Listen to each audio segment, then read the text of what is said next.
there to look out for. Conrad in the 18 for S's Racing. Richard Girosha. Vince Switzer, one of our new competitors from Apex Country Club. David Flint.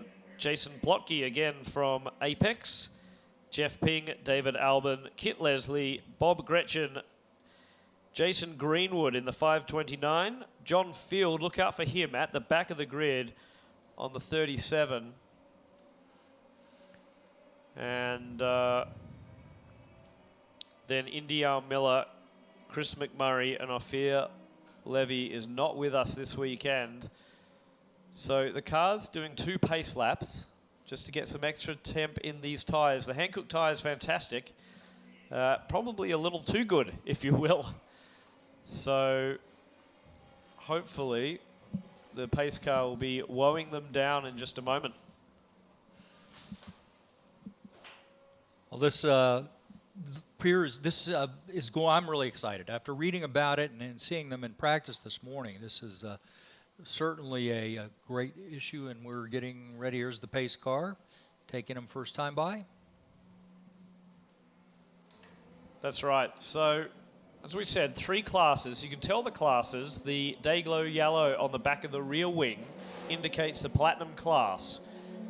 The Dayglow red on the back of the rear wing indicates that it's a 1500 class car. And then the Pro 1340s are with green on the rear wing. So multi-class racing, just like Le Mans. And again, will be set likely to go green next time by.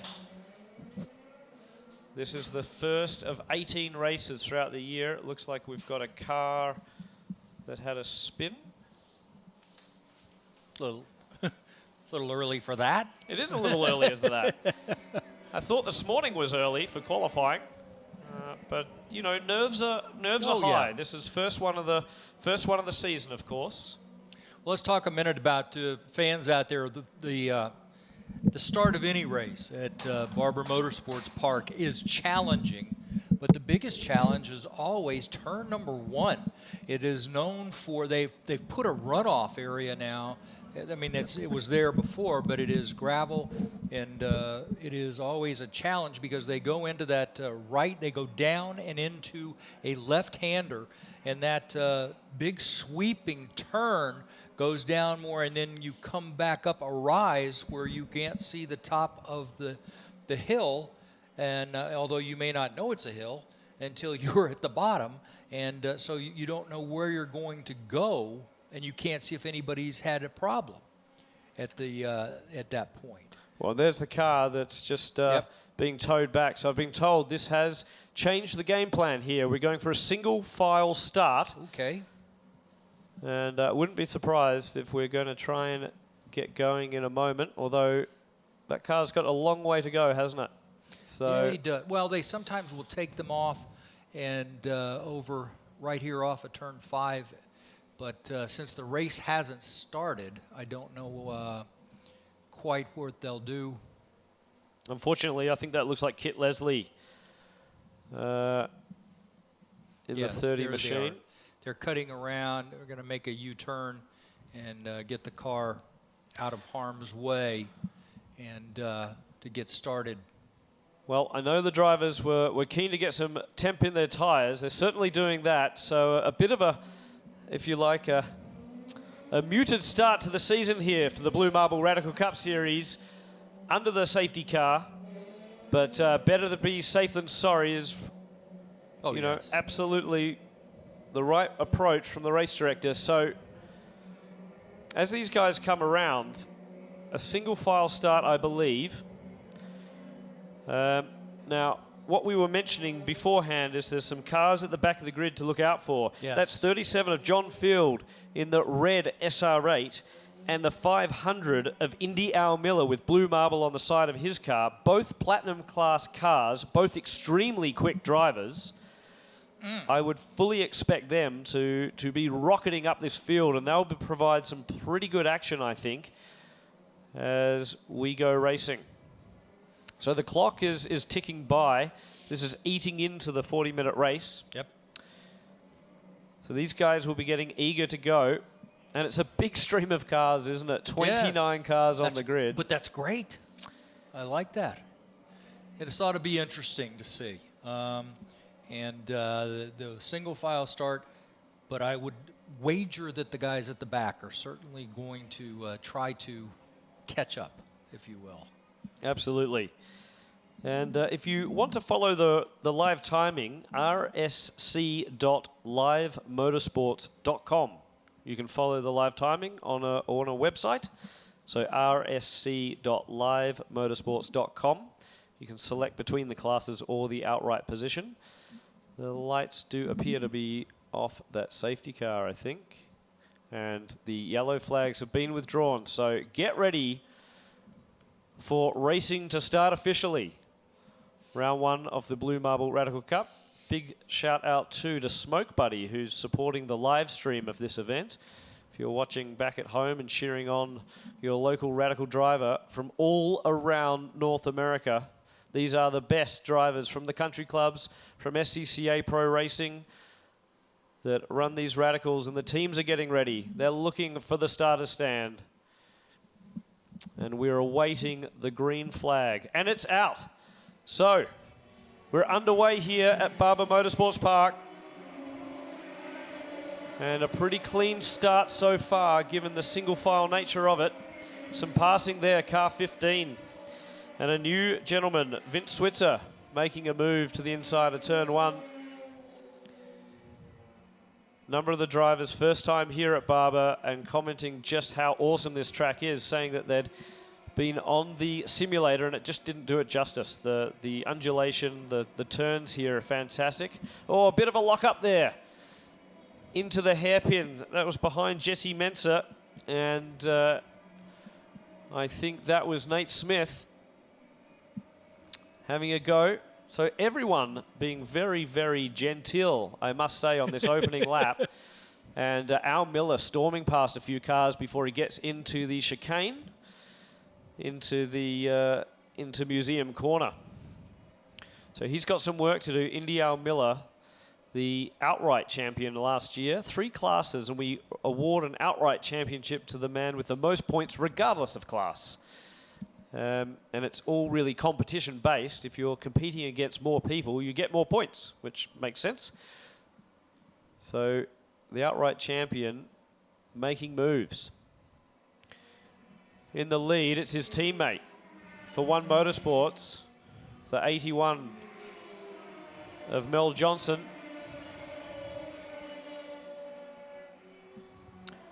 And side by side now, looks like Max Federler's having a go at some big moves. So John Field coming through into turn 1 on the RXC of Conrad Park. And some more moves down into the hairpin.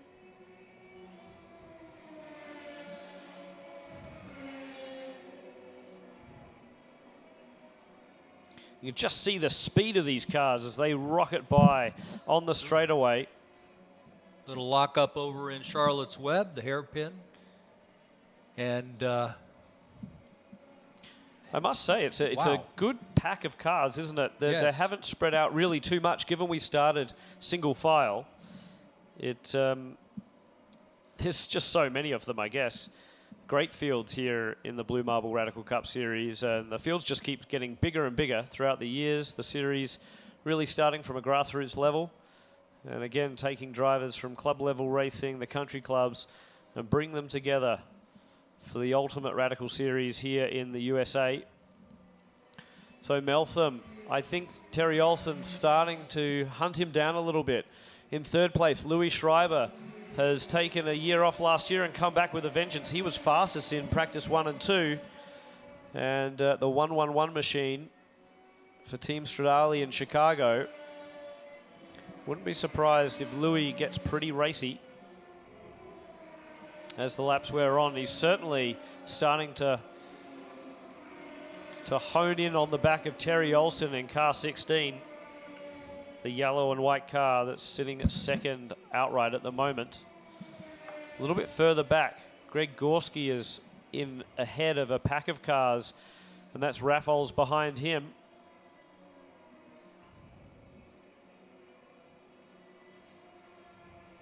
Great shot on screen at the moment of that beautiful closed cockpit RXC of Conrad Park.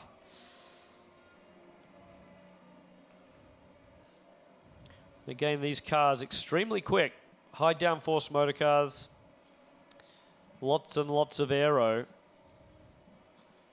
And as we mentioned, the new SR10, over 400 horsepower, in fact 425 horsepower, 380 foot-pounds of torque as they come onto this straightaway, using all of it. And you can see how that SR10 of 111 Louis Schreiber is starting to, he really does start to eat into the back of Terry Olsen as they stream along that straightaway, using all the torque in the Ford EcoBoost engine as opposed to the V8 that's in the back of Terry Olsen's. And again, down into the center hairpin. There you go.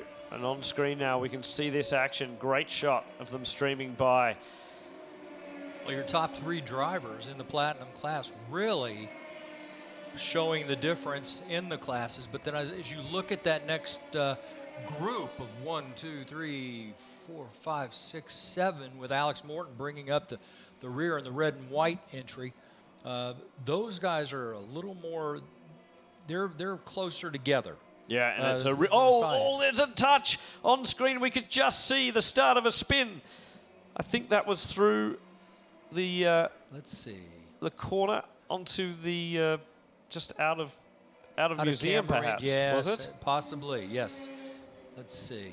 In any event, that was, I think that was the 1500 class, and I was just about to say it's a real changing of the guard, 1500, because we've got a number of young guns: Palmer Miller, Noah Ping, Gustavo Raffols, Alex Morton, Max Felder, all looking to make a mark in this series. Nick Pearson as well.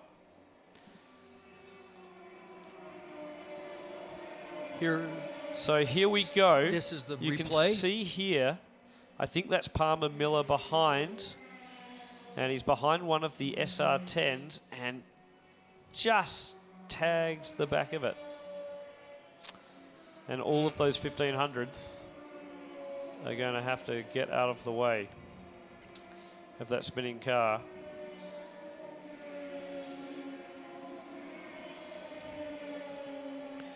So how has that changed things? Palmer Miller still in front of everyone else in class, but it has changed the order. So Greg Gorski now up to P2 in the 1500 class from Gustavo Raffols. Steve Jenks in 4th, and he knew that position all too well last year. He was frustrated often off the podium by 1 spot. Well, here's some excitement going into Charlotte's Web. A covey of 3, let's go with that, as they were able to sort it out and gentlemanly get through that turn. I tell you what, it is just absolutely spectacular to see people on the hillside here at Barber Motorsports Park enjoying their motorsport again. It's racing it's always fun to be at the racetrack, but there is something special when you're racing in front of a crowd. And we really appreciate everyone being out here at Barber. Most certainly.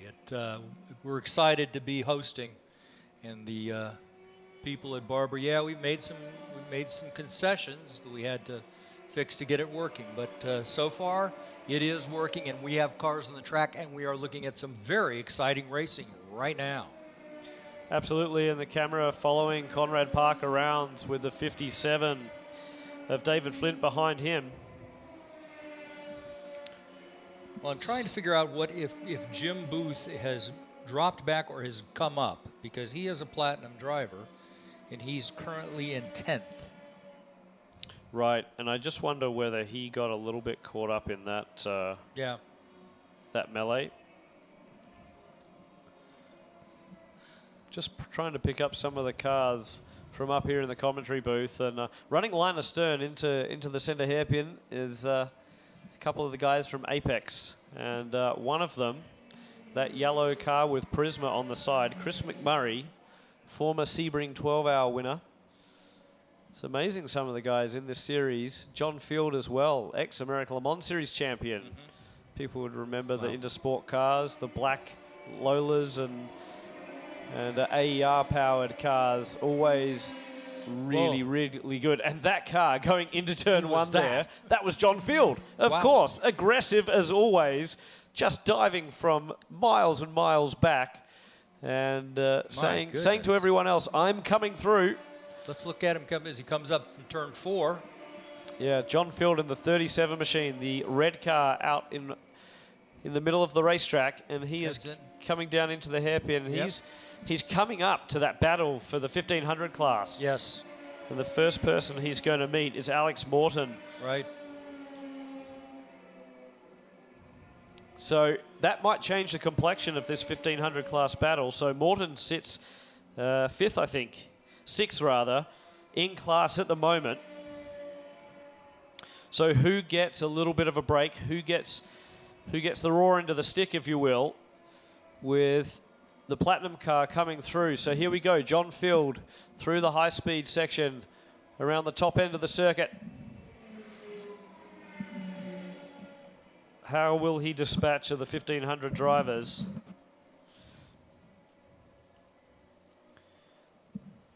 We'll watch as they come onto the straightaway and see. So Field's fallen back a little bit, interestingly.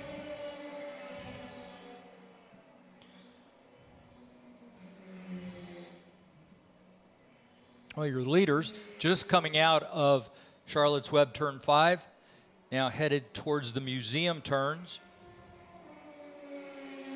Here is that pack we were talking about, the 1500s. Yeah, and it's great racing. Oh, really defensive. Smoke Buddy, Greg Gorski. Behind him, Gustavo Raffles. Behind him, it's the Group A car.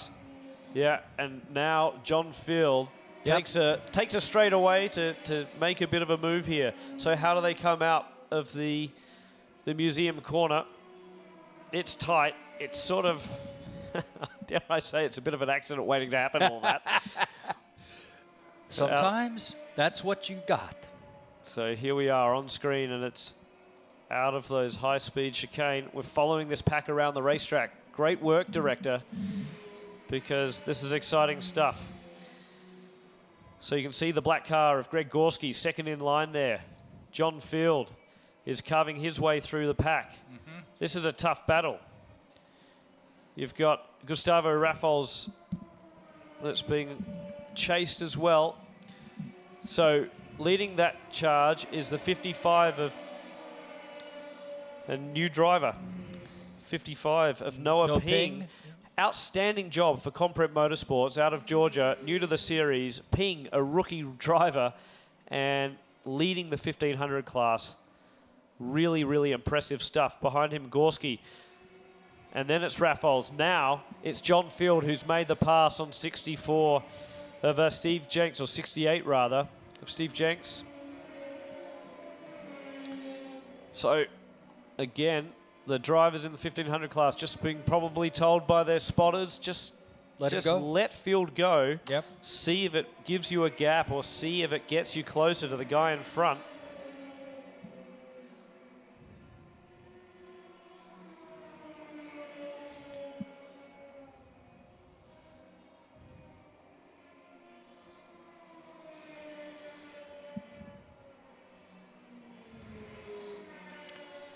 And I think it's actually helped Ping. Ping's got a little bit more of a gap now to Gorski. But what will be interesting is that the SR8 tends to be a little bit slower around the corners. Of course, there's a lot of corners here at Barber Motorsports Park. And now, around the final corner, look at this, that's a position change. So Raffles has made the move. Can he make it stick, though? That's side-by-side down the straightaway. Group A versus Wisco Racing. Steve Jenks, one of the older drivers, with the young gun in front, and it's side by side as they go through turn 1 and 2.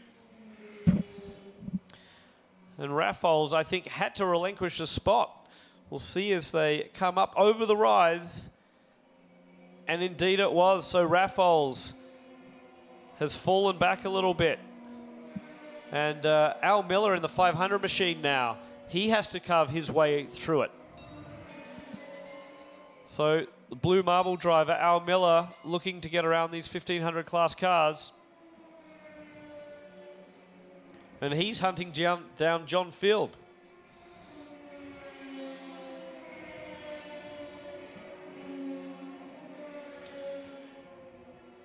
So in that mix is Max Fedler as well.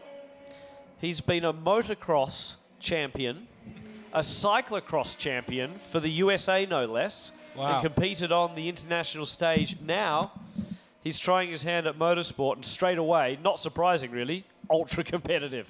And into the hairpin. It's a really good battle as well. That's in the 1340 class, I think. So on screen, we're still looking at this 1500 battle. And Gorski in front of Steve Jenks. Then it's Raffols. Just under 18 minutes remaining in this timed event, 40 minutes. And the 1500 group has kind of spread out a little bit, but there is still 5 of them not as close in the pack as they were. They just exited turn 5, Charlotte's Web, headed down towards the museum.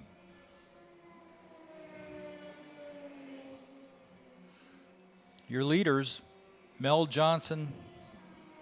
I may have that wrong. No, that's Mel right? Johnson is indeed in the lead. Okay. Car 81. Yep. And then it's Terry Olson from Louis Schreiber. So the top 3 haven't changed. Gotcha. All right. But I'm just trying to see here and make sure that we're getting this right, because Yep. So here we go. Here's some action from just now. Oh, running wide, really, really wide. Does he get into the wall? Oh, just tags it. So who was that? Over the top. And wow, look at that. Took out a sign. One of the signs going by the wayside. Can't quite see who that was. I think it might have been Richard Girosha in the 29. A wild ride here on the grass at Barber Motorsports Park.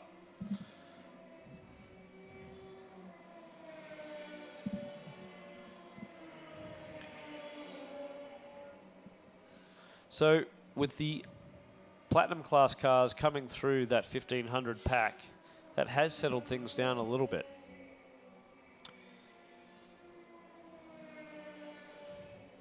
Shout out to Mike Anzaldi, Jason Plotke, and Bob Gretchen. Doing quite well. Jim Booth not having his best run today. A little bit further down the order than what he'd like. Same with Ron Fletcher. What is amazing though, there's so many cars, and the 19's got a little bit of something attached to the front dive plane. And once again, your top 3 cars, the 81 with Mel Johnson, followed by the 16 with Terry Olson and Louis Schreiber in the 111, 111. Here's your top 3.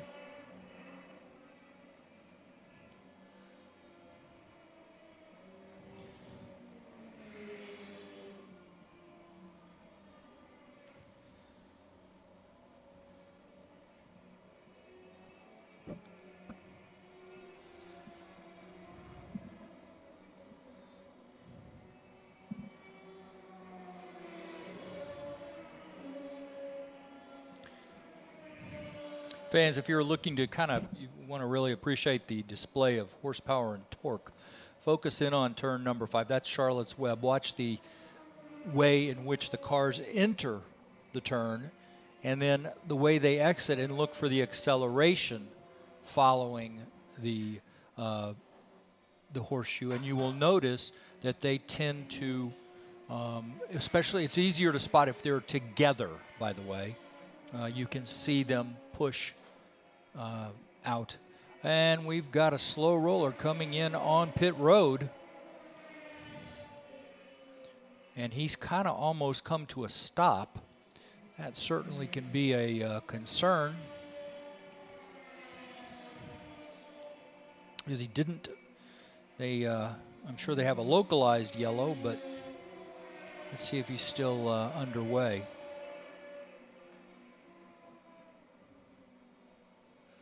So Mel Johnson, Terry Olson, and Louis Schreiber. Schreiber 17 seconds off the lead. So Johnson and Olson are kind of running rampant from the group, and they are. Johnson's last lap was a 25.550, whereas Olson was a 25.696. So that gives you some idea how close they are.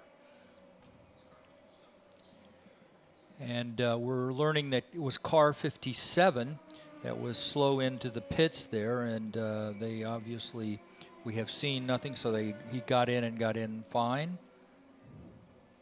Now, I'm not sure when this happened, and perhaps it was a slip of the tongue. Okay. Because it's sometimes hard to read the car numbers up here. But Palmer Miller is the leader of the Pro 1500 class for S's Racing. Okay.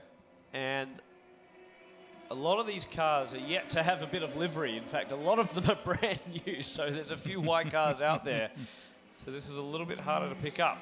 But Palmer Miller, another young gun, so he's leading the Pro 1500 class from Greg Gorski and then Steve Jenks. And that's the car number 32.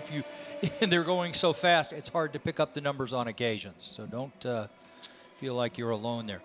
Palmer Miller in the 32, followed by Greg Gorski in the 24. They are, and this is your top three in the Pro 1500. They're followed by Steve Jenks in the 68. Those are your top and if we look back at the Pro 1340 class, 15th overall, Vince Switzer. I believe he is doing the business there. Yes, he is. Car 15, running 15th overall. Beautiful. And then it's Mike Anzaldi, who's next in line in that class, followed by Chris McMurray. And there goes the 57 back out. That was the car that we were noticing was slow in coming into the pit area, whatever the issue was. They've sorted it, and he's back out on track. So I got to say, impressive. India Miller is definitely a hard charger, I think, at the moment. He's gone from the back of the grid after a small technical infraction. His car slightly too low after qualifying. Ooh. Back of the grid. He's charged up through the field, now running 5th overall. And I wouldn't be surprised if he's 4th by the time we cross the line.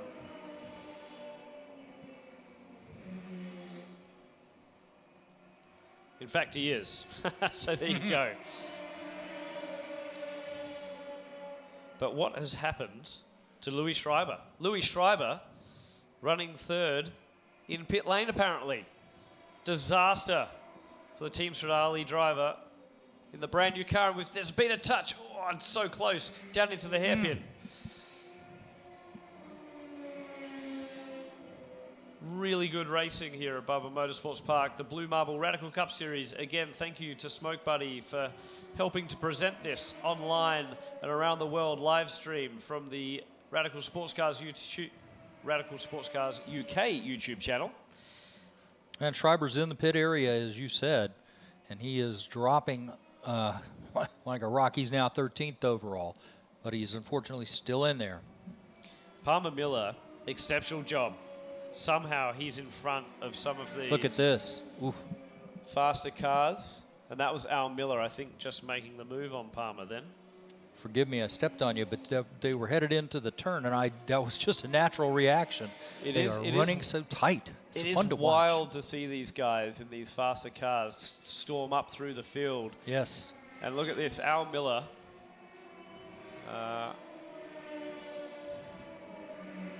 In fact, no, it's not. So again, I've been caught out by the white liveries. Yes. We've had a change for the lead. Terry Olson in the SR8 has gone to P1.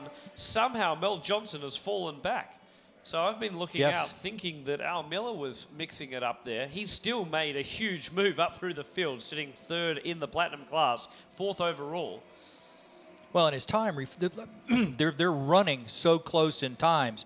They're both running a minute 24, but the difference between first and second is that Olson, who is running in first, is running in a 24.470, and the second place car is a 24.498. Folks, that's hundredths of a second. So I think we're just about to see a replay here of what may... Oh, you can see. So an unforced error from Mel Johnson running wide in the second to last corner, and that allowed Terry Olson to make his way through. So I know everyone back at the ranch, back in the UK, was hoping for a big win first time out for the SR10. I think Mel Johnson has just squashed that success story. But we'll wait and see what happens. Of course, the SR10 definitely has the legs, and Johnson now starting to come back behind Terry Olson. He'll use all that extra horsepower and all the extra torque of the SR10. We'll see if we can get a fairy tale finish just yet. Speaking of which, we're just under 8 minutes remaining. So the interesting thing will be is whether we have to cut this race slightly short. It's we of course used up and consumed a little bit of time at the start with some of the commotion under the safety car. I wouldn't be surprised if we're running time certain, of course, here today. Yes. I know they'll try and do everything in their power to get this full race distance of 40 minutes in, but I think Mel Johnson will have to really watch out for that. If he's going to make the move, just make it quickly. Yep, very true. And he is definitely clawing back on the tail of Terry Olson. Yeah, he is. Going to turn one. It is awesome to see these things. And we're just getting here. A couple of the cars a bit further down the pack. And that looks like one of our new gentlemen in the series, David Flint, in the Ring Power car, chasing the 29 of Richard Girosha.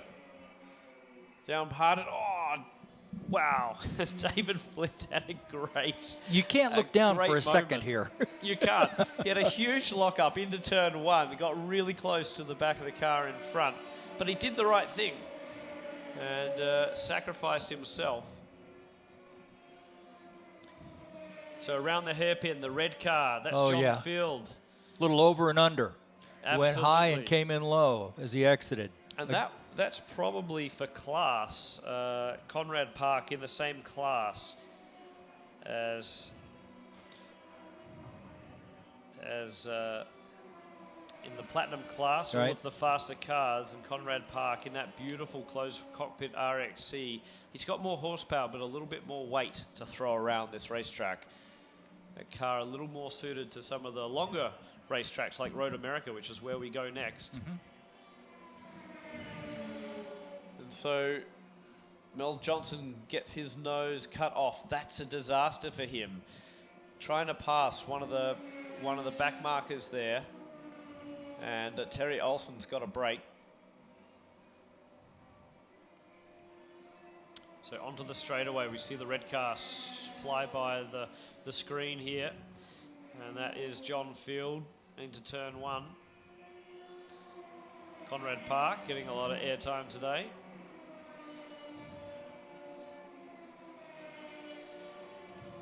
And then I think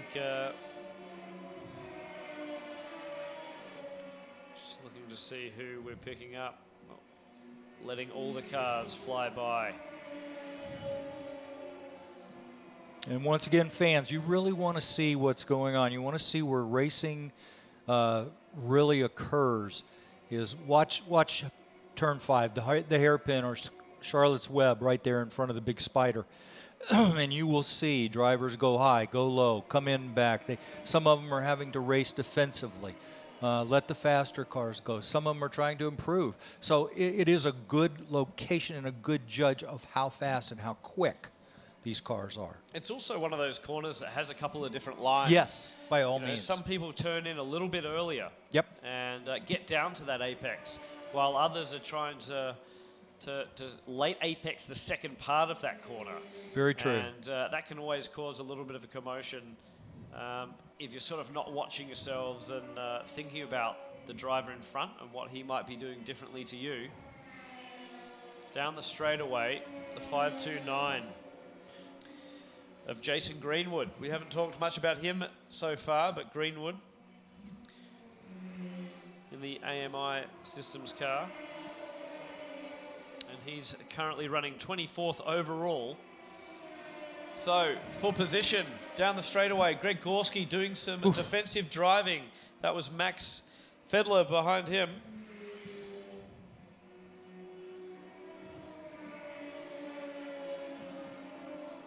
Palmer Miller still out in front. Ooh, two side by side, going into a third who was a lot slower.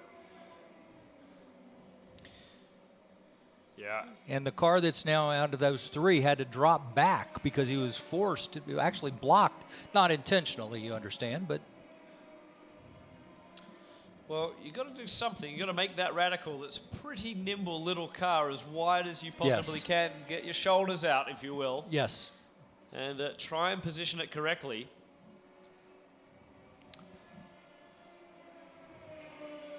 Palmer Miller still leading the Pro 1500 class from Steve Jenks. So the old Fox still a few tricks. He's moved up a few spots. He's running second in Pro 1500 from Greg Gorski. So it's interesting as well, perhaps some of the teams setting up the cars a little bit differently to come on later in the race. We must be really close to the... I've got 2.5 minutes left on my clock. So it's somewhere in that general vicinity. And Palmer's been cruising all by his lonesome. Steve Jenks still on a move, on a mission, trying to chase down the 32 of Palmer Miller in the 1500 class. Behind them, it's Greg Gorski, who at the moment is sitting for a P3 finish in the Smoke Buddy car, and Alex Morton looking for his first podium.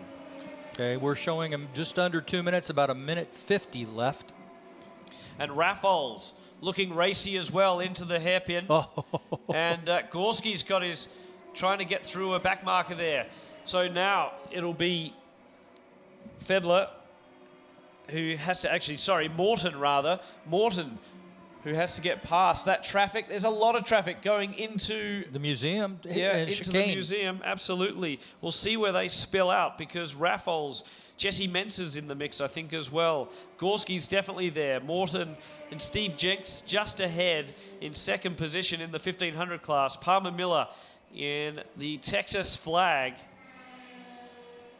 leading the class, and he'll just want this race to end right now.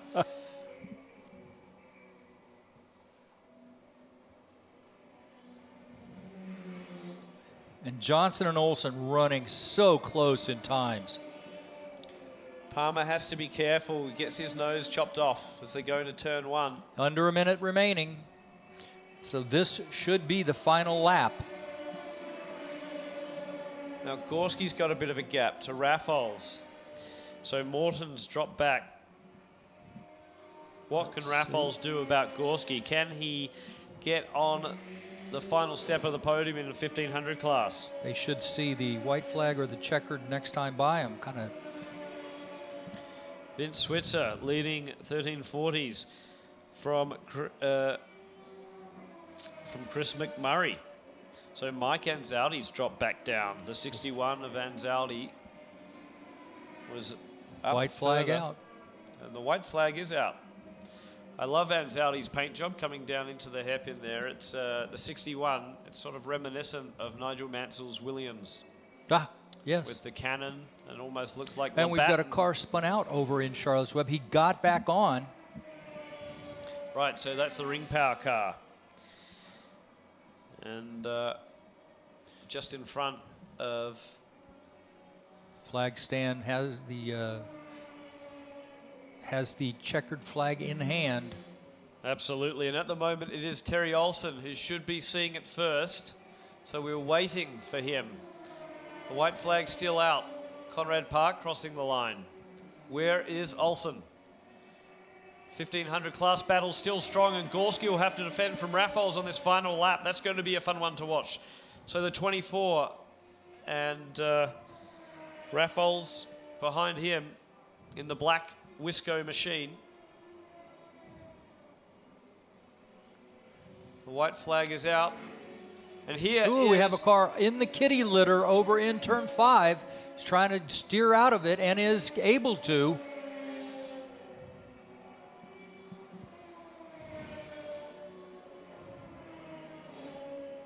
And here's the checkered flag. Absolutely. Congratulations, Terry Olsen, pumping his fist in the air. Car 16, Team Fury from Georgia. And a fantastic win for the reigning Platinum Class champion. So he starts the way his year finished, which is with a win.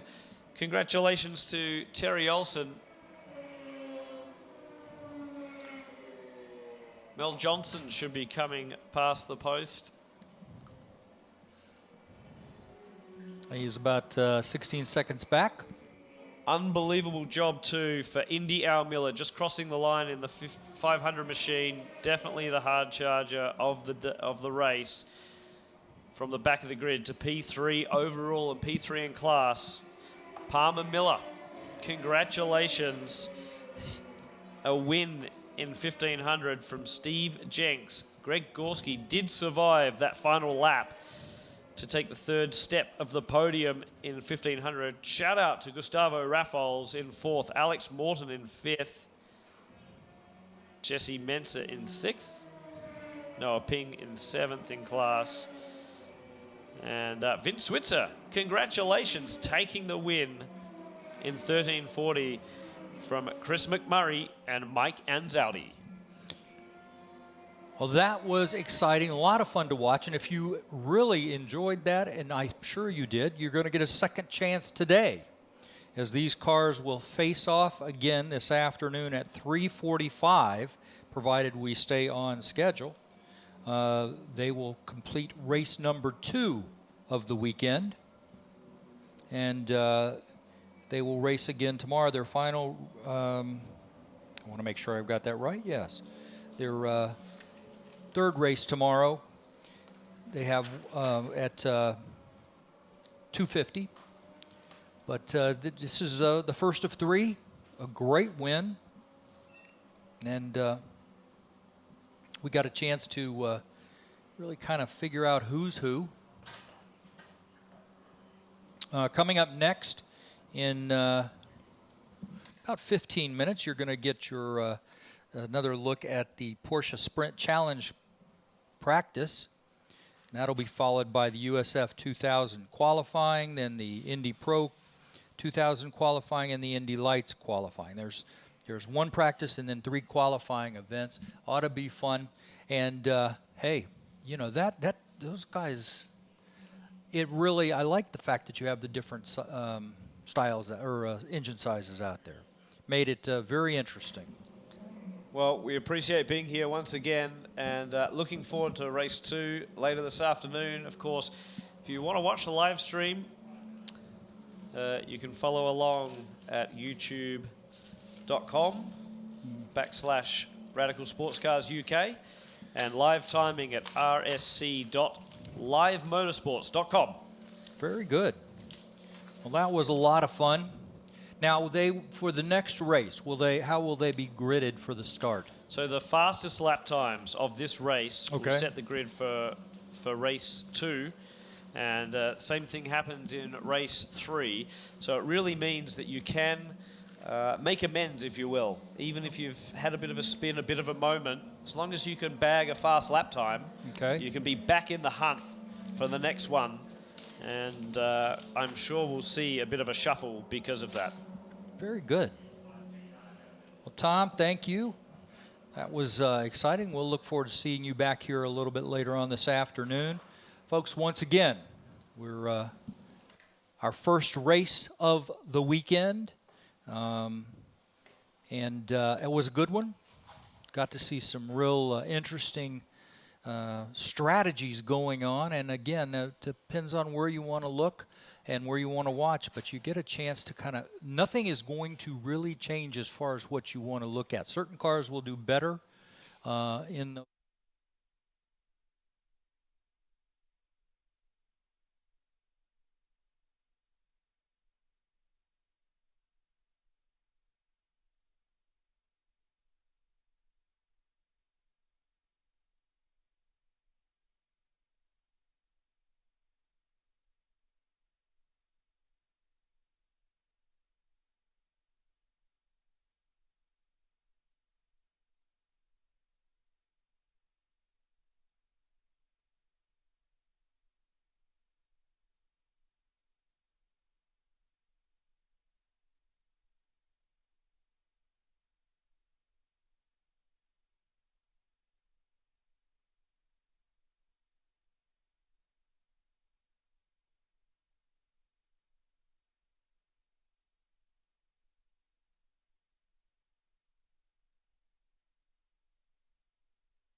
Cam.